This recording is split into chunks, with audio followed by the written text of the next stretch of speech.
Welcome to Portstewart, the seaside town where the Atlantic Ocean tries to slap you in the face with wind the second you step out of the car. It's famous for beaches, ice cream, stunning cliffs, and locals casually walking around in shorts while tourists are wrapped in 5 layers wondering if hypothermia is setting in.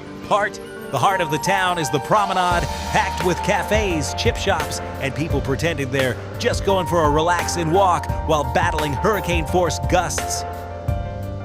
One minute you're peacefully holding an ice cream, the next it's halfway to Scotland because the wind decided you didn't deserve happiness today. Then there's Portstewart Strand, a massive stretch of golden sand where hundreds of people march along the beach like they're filming a dramatic movie trailer. Some are power walking with dogs, some are dipping their toes into freezing water for exactly 3 seconds, and others are standing staring at the sea pretending they're deep philosophers. The Strand is also where kids build sandcastles that survive roughly 7 minutes before the tide wipes them off the map completely. Meanwhile, dads stand nearby saying things like, "That'll hold." Despite engineering a structure with the stability of wet cereal, seagulls patrol overhead like organized criminals waiting for somebody to open a bag of chips so they can launch a full tactical assault.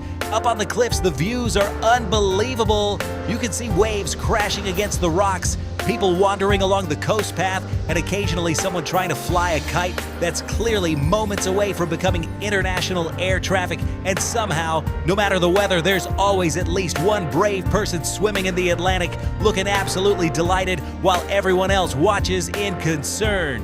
Thanks for watching, and as always, please hit the like button,